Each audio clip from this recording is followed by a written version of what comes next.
Hello all. So today I'm going to try to do a video that I think is way overdue. Um, I am getting pretty done with talking about detransition and talking about my transition and detransition and stuff like that. It doesn't mean I'm not open to talking to individual women about it. My DMs are open. You can private message me. I'm happy to talk and answer questions. But as far as being public, I'm not exactly keen to keep talking about it. It's been almost 4 years since I stopped injecting myself with testosterone, and I just kind of, I'm moving on. However, I think I've never talked about what I did to actually heal from gender dysphoria, to actually get over a lot of the gender dysphoria experienced. I say heal from because it is, I don't think you cure it. I don't think it completely goes away. Maybe for some women it does. For me, it doesn't. And I know for a lot of women it doesn't. But that doesn't mean it can't be vastly improved. So I wanted to make this video basically outlining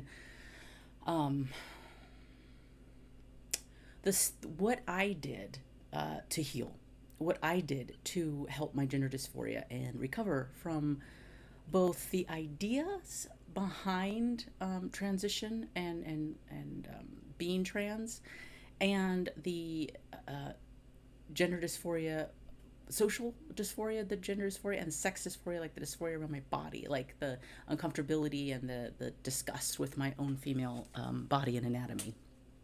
So let's just jump in, and I have a kind of an outline here to help me stay on task. So bear with me there. So I think the number one thing that if you are beginning your detransition, and of course I'm going to say this can go for any woman, but I am going to be speaking a little bit more specifically from my experience, which is that of a detransitioning butch woman or and a lesbian. So I think that's what's going to come across more. So the biggest thing, the number one thing, is to listen, read, and engage with detransition lesbians like yourself.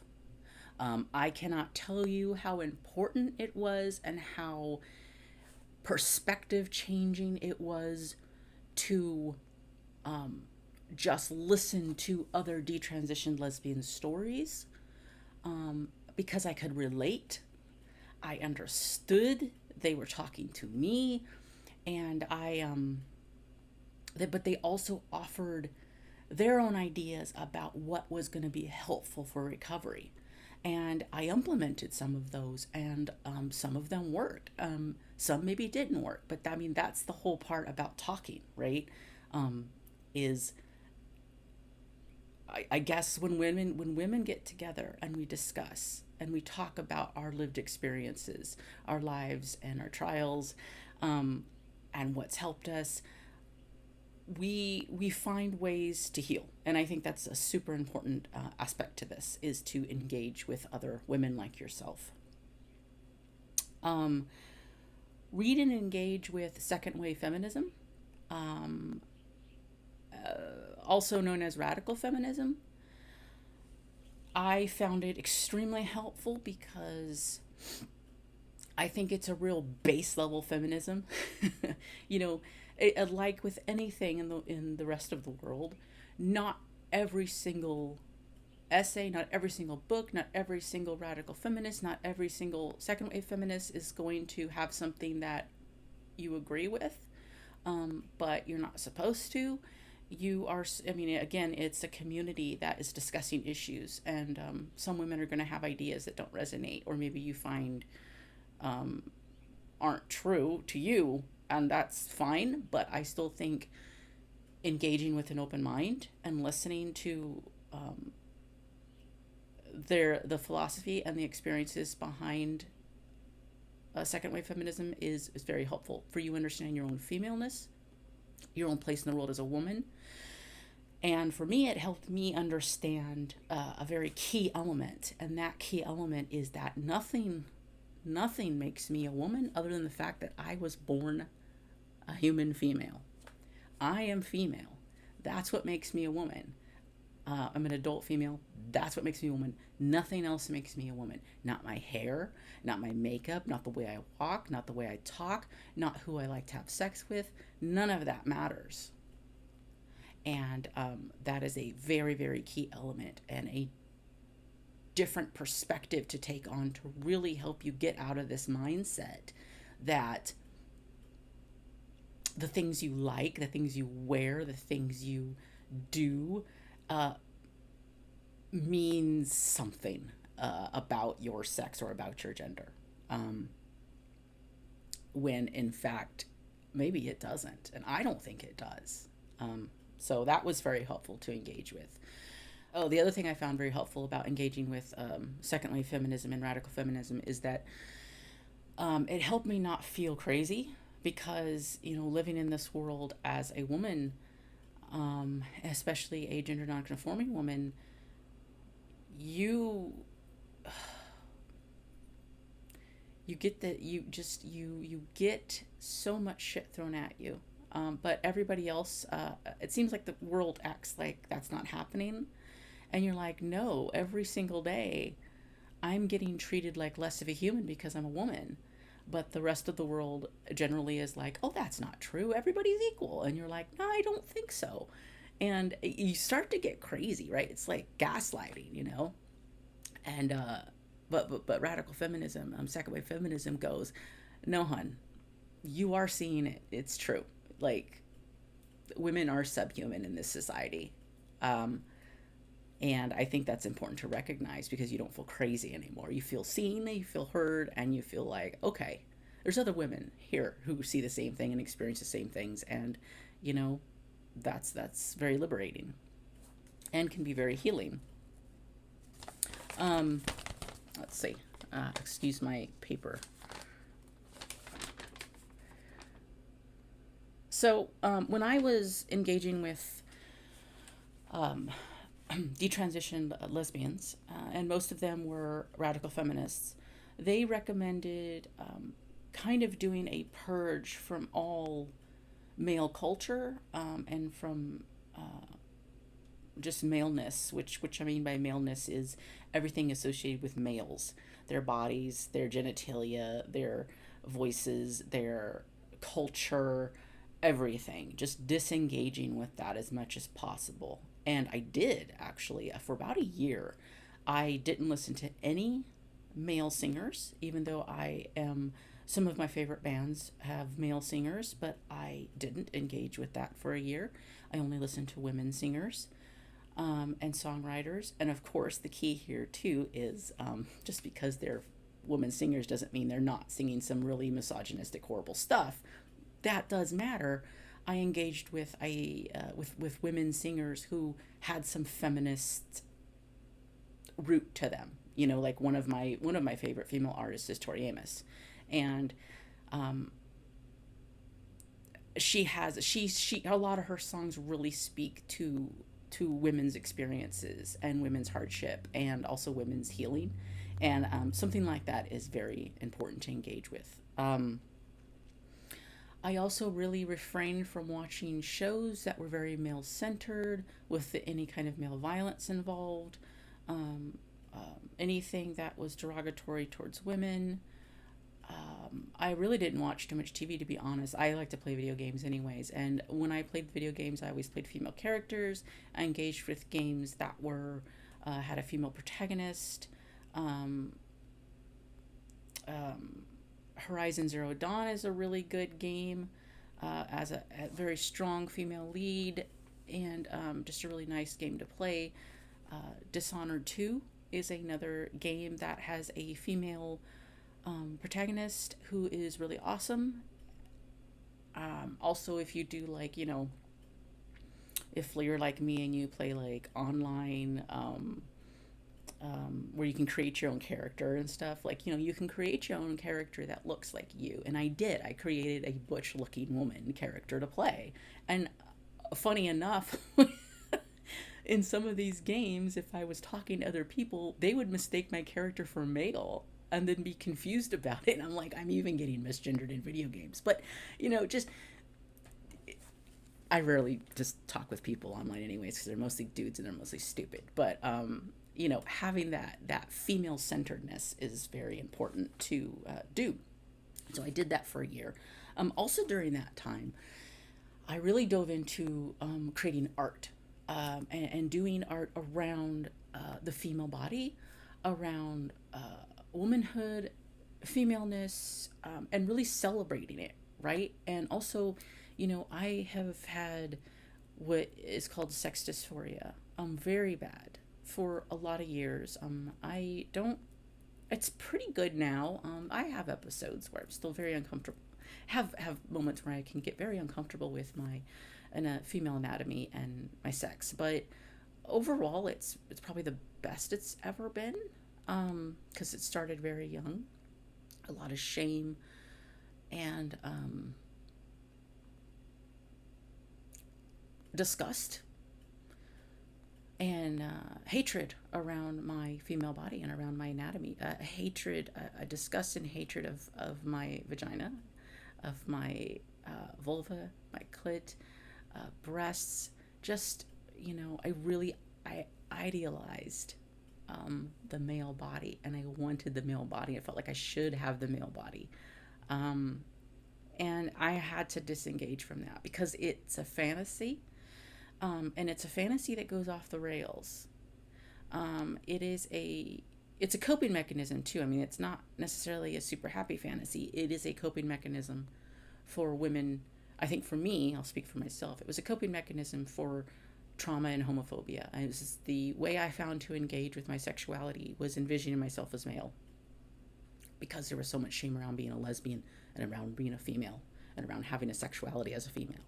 And so the only idea I had, starting very young as a young teenager, was to vision myself as male. So I had to disengage from that. I had to cut that off. Also, no porn. Get rid of porn. I used to watch a lot of porn. It was very problematic for me. It did not help my sex life. It did not help my mental state.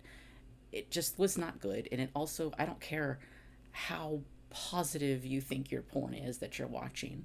For the most part, the vast majority of porn out there is negative, derogatory, and it uses women. And plus, the whole porn industry in itself uses women, and so I will not take part in that. I don't care if it's lesbian porn or not. Even lesbian porn lesbian porn cannot make money on women watching it, on actual lesbians watching it. It's men who give it the money. So they are still going to end up gearing their porn towards the male gaze. And so I will not engage with that. And also, I found it really helpful to not engage with it. I found that my sex life and my draw and my attraction and to my wife just became better when I took porn out of the scenario. So getting rid of that. I started to make art. So I made art around the female body. Also, I made art around my own pain. Just kind of expressing my pain over my mastectomy. I did an art project around that. It was very helpful. I did an art project just around just things that happened around why I transitioned, stuff like that. I will be dropping pictures of my art in this video so you can see. I also did a lot of work with clay, with air dry clay, which you can get at any hobby store. And I made vulvas. I made a lot of these. I just recently made these again. I haven't made them in like a year or two, and I just recently busted out the clay and made some more. But I did a lot of that work, and the reason I found this work really helpful was because it's tactile, right? This for me was really a way to desensitize, get me desensitized towards that repulsion of my own anatomy, of my own vulva, and of vulvas, period. Even though I'm a lesbian, I still have issue with female body, which is very bizarre, but it happens. This is tactile. You have to touch it. You have to mold it. Your hands get dirty. You create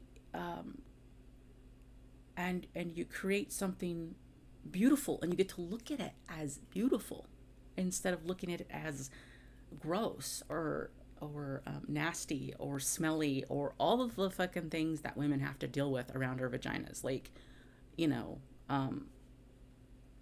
it's beautiful, and you can paint them all, you know, whatever colors you want.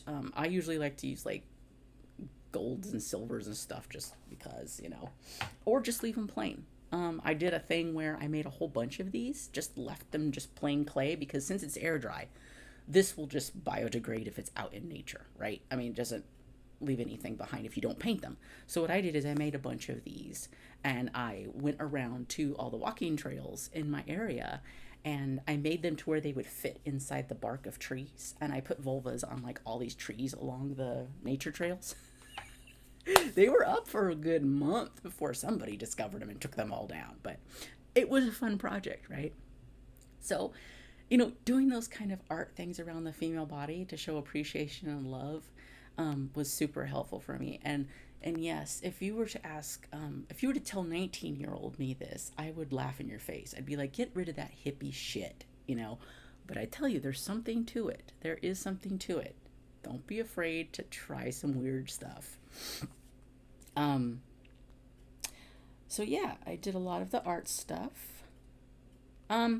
So some things that I did right after, some things you can do, you can tailor towards yourself. Oh, okay. Before I jump into there, let me just back up a little bit and say that I did get involved in. I did find private groups and private community of other detransition women, and most of them were lesbians. I think we had like 2 bisexual women in our group. It was a small group, maybe 10 of us. We all kind of detransitioning around the same time, like we had just started, and there was a lot of talking in there and discussing and sharing things that we discovered helped us accept the things that we had been afraid of and running from and hated. A good example was some of us, when we went off T and we didn't have hysterectomies, and so we were going to have periods again. And for a lot of us, that was really scary. And me too. I hadn't had a period in 4 years, and I was going to have a period again. And periods were always just like one of the, you could say it was one of my big, you know, dysphoria triggers, you know.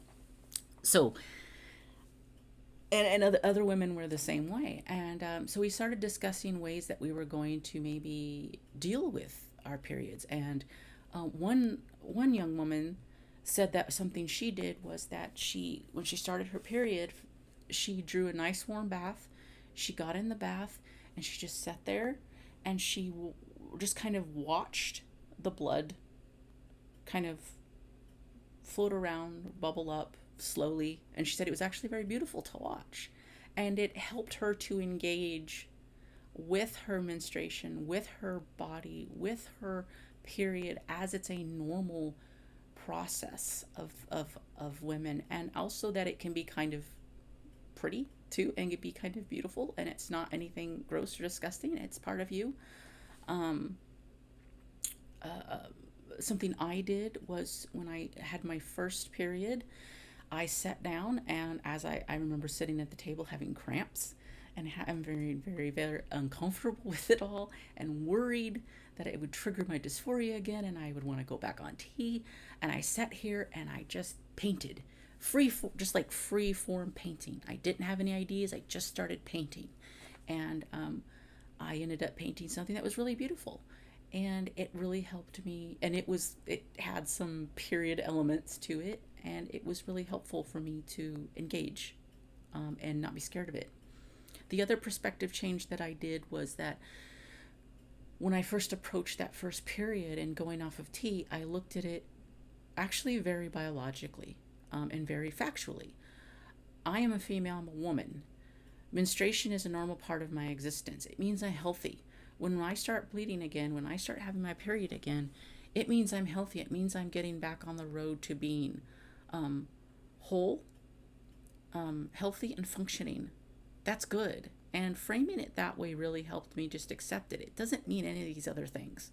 Having a period doesn't mean that I'm meant to be breeding stock. It doesn't mean I'm meant to have babies. It doesn't mean I am, I am a flowering woman now. It doesn't mean anything. It's just a biological function that our bodies do to keep us healthy. That's it. And your uterus and your ovaries and all that stuff is very important to your overall health. It's not just about making babies. That's some bullshit. So those are some things that we discussed that were really helpful. Another thing that a woman brought up, and I actually did this, and it was really weird to do, but it was actually really helpful, is to get used to your female body. Very often, like, just the movement of your body is disturbing. Like if your breasts move or parts of your body move, your hips, your thighs, all those things can be very like disturbing to us. And I've heard this is true for women who struggle with body dysmorphia and anorexia and other eating disorders. So these kind of techniques can work kind of both ways. Um, Obviously, do this when you're alone or with someone who doesn't mind. House cleaning, doing house cleaning naked. I know it sounds weird, but doing house cleaning naked was very interesting, and it desensitized me and made me, not desensitized in a bad way though, like desensitized like in a good way, like got me used to just the movement of my body, and it was okay. My body moved, and that's fine. Um, and cleaning, it means you're doing something with your body, right? You're moving, and so it's helpful to kind of be at a distraction while you're getting used to your body moving. But I mean, I thought it was really wacky, but it actually helped.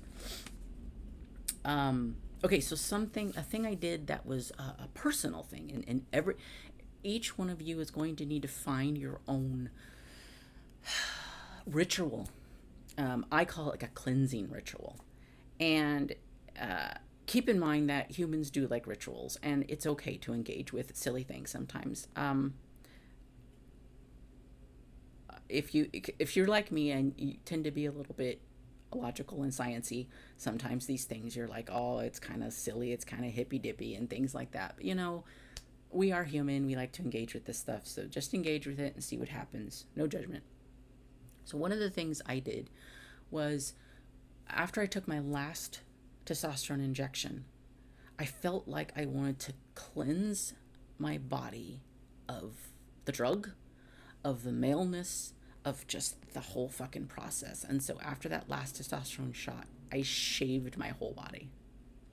I shaved my head, my beard, my arms, my legs, my stomach. I don't think I shaved my pubic area. I don't remember. Maybe I did. But I just like my legs, everything. I shaved my whole goddamn body. Because I wanted to get rid of all of that male hair. All of that growth that I had on testosterone, all of that hair growth that I was using to hide behind. I shaved it all off. But then after I shaved it off, I said, I won't shave again, because I'm not going to engage with doing things I don't like doing that are uncomfortable. Shaving your legs is time consuming, money consuming. It's not necessary. It's not natural. And it can be painful to your skin. And why am I spending effort and time doing this? I don't shave my legs. I don't shave my armpits. I don't shave my arms. I don't shave. The only thing I do shave is my face.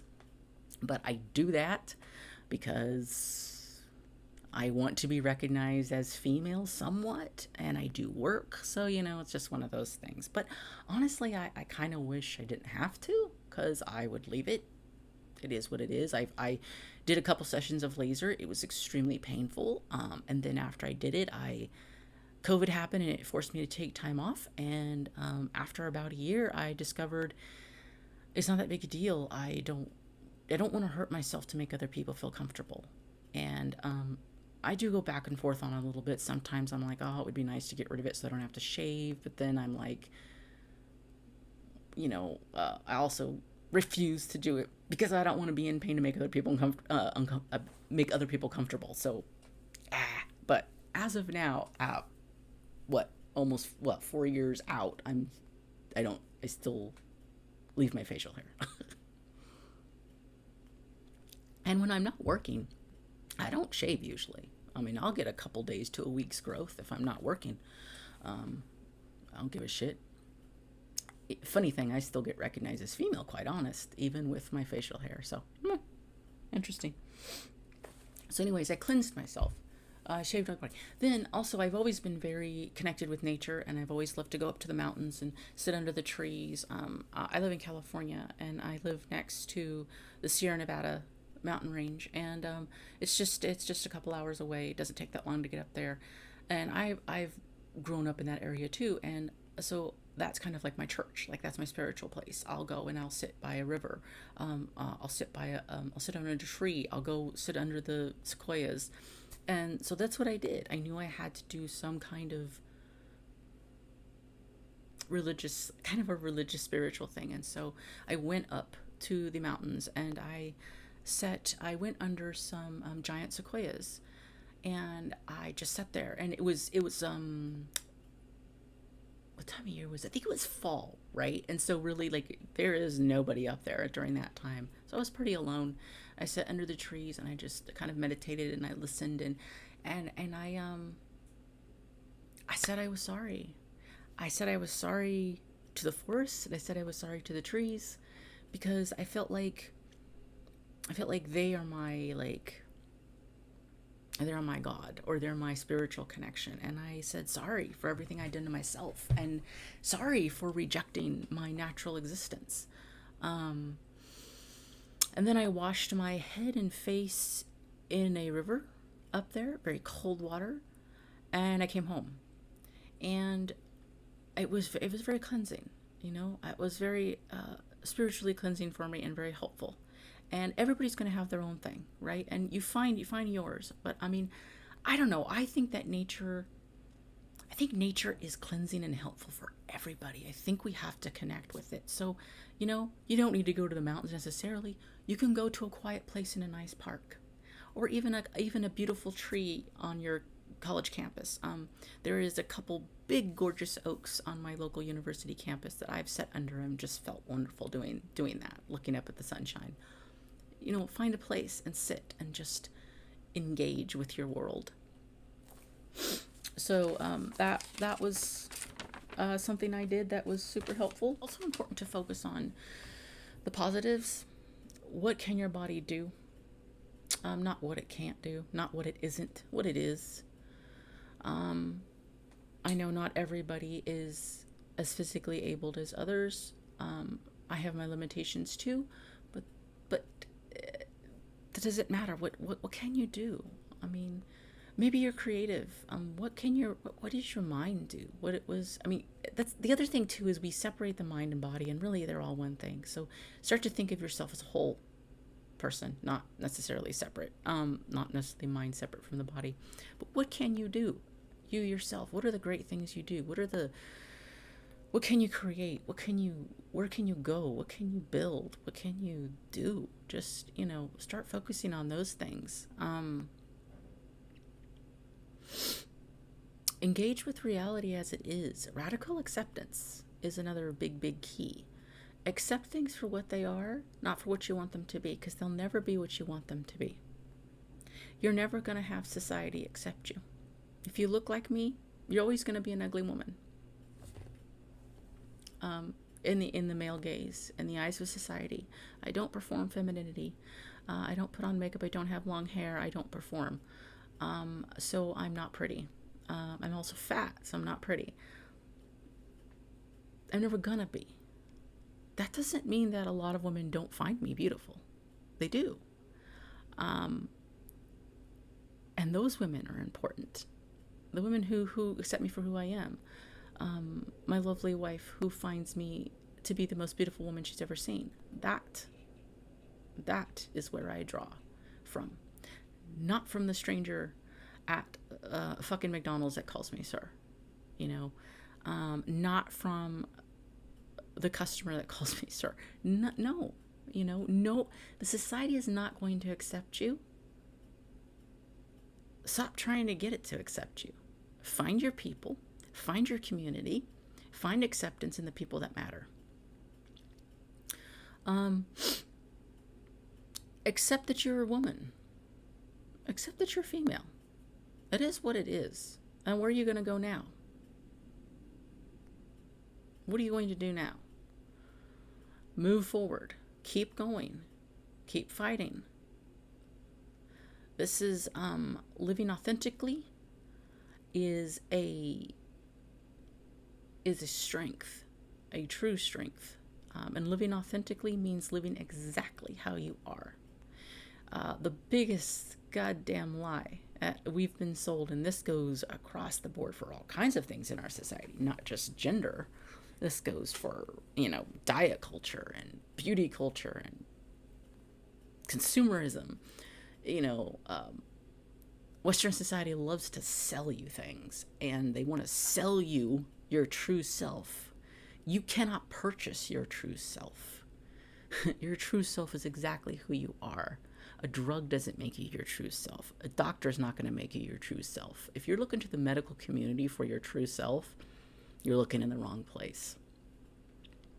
So, okay, I'm going to stop it here.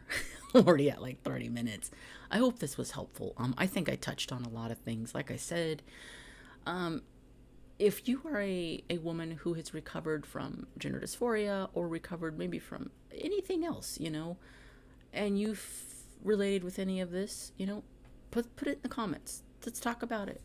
If you want to ask me more questions, you want more details about my process of recovery and the way I healed from gender dysphoria, you can drop me a private message. My DMs are open on Twitter. My links on my page. Yeah, I hope this has been helpful. And